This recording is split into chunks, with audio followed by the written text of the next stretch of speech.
Marvel Snap is a mobile card game that has managed to reduce the complexity and distill it into micro bursts of distilled fun. And the game is getting a wide range of praise from all angles, and for good reason too. This is short, sharp and snappy and loads of fun.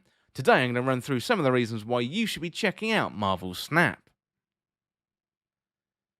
Well, Marvel Snap has some pedigree behind it, combining the potentially winning formula of the Marvel catalogue of characters with the brains behind Hearthstone, one of the most successful online card games we've seen. Second Dinner, who previously worked with Blizzard, managed to take what's great about Hearthstone and remove the layers of complexity to create a simple to understand card game while retaining just enough complexity to keep the players engaged. Now, one of the features you're going to notice immediately are how fast the games are. Each game only takes 6 turns per player, meaning games are fast and snackable, and you can play a quick game of Marvel Snap when you get a quick moment or a break. Sitting on the bus, waiting in a queue, or laying on the sofa at the end of a busy day, Marvel Snap is going to fit into your life very easily, and the goal of each game is to get as much power as possible in 3 available slots, and each turn you place a card in one of these slots. At the end of 6 turns, the player who controls 2 out of 3 slots wins the game. The 3 slots or locations are randomly generated and include the biggest and best locations from Marvel. Each location has various power-ups or modifiers, and the locations are revealed one by one from left to right. With the modifiers having the potential to turn the tide quite dramatically, this adds a layer of excitement and also randomness to the games, meaning you can either come from behind and win, or have victory snatched away from you at the last minute. So locations are from the greatest hits of Marvel, so we've got New York, Dr. Banner's lab, Wanda's hometown, and many, many more. The cards are focused on the heroes themselves, ranging from big hitters like Hulk, Spider-Man, Iron Man, to lesser known heroes like Agatha Harkness, Elektra, and also the Green Goblin too. Most cards have power-ups, usually related to the powers of the superheroes themselves. Iron Man, for example, doubles all the powers at the location you set him down. Hulk comes in with a huge amount of power, and Star-Lord's score doubles if your opponent puts a card down in the same lane. Many of the cards have good powers and they feel like they were designed with the hero in mind. There are a few cards that feel like a mechanic was designed first, and then assigned to a hero, but mostly it is the right way round. The locations and the hero powers can have a dramatic effect on the game. For example, one location extends the match to 7 turns rather than 6, and one location promotes the lowest score possible, and you're going to get bonuses for predicting where your opponent will place cards and many, many more entertaining modifiers. The games are mostly quick and similar, but it's nice for these wildcards to appear every now and again to mix things up.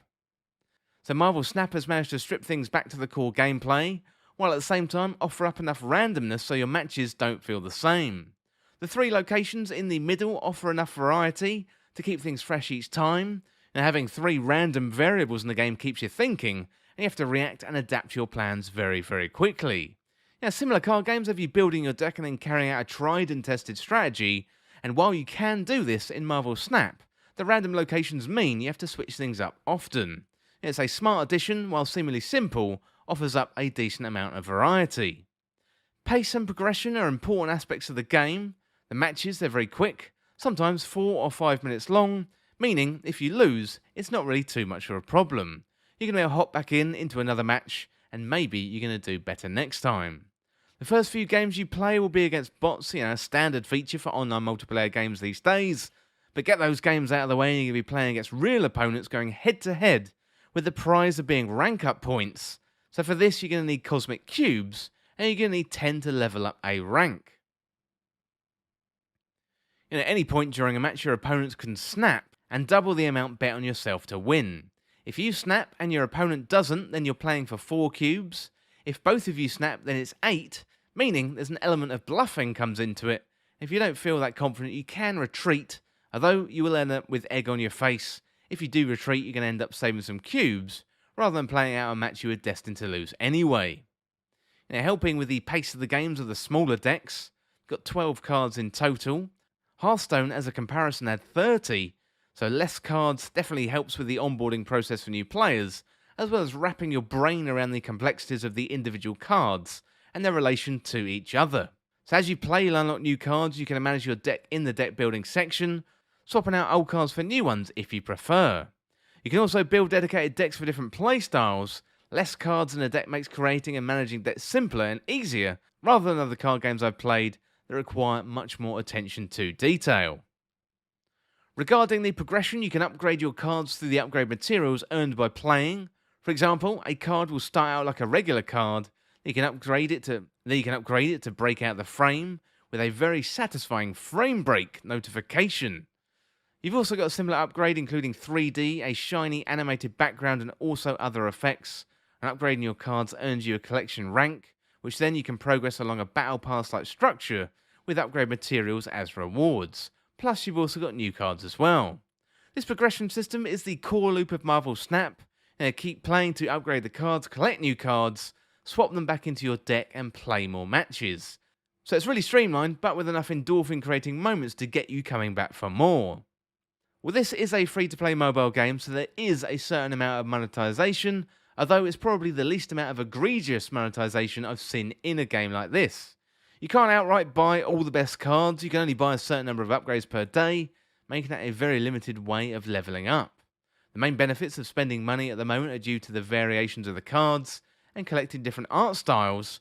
There's also a season pass to buy, which will give you new cards, credits and bonuses for completing bounties.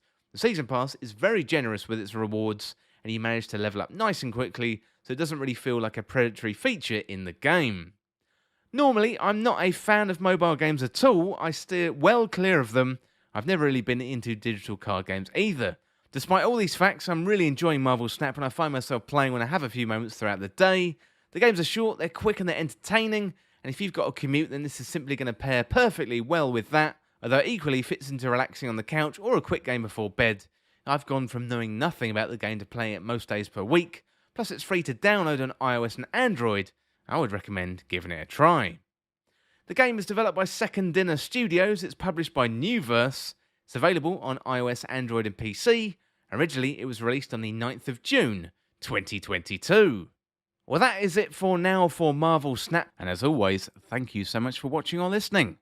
Hit that subscribe button down below and subscribe to This Week in Video Games.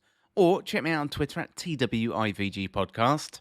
If you enjoyed this video, found it useful, liking and sharing the video would really help me out. Otherwise, check out the other videos on the channel.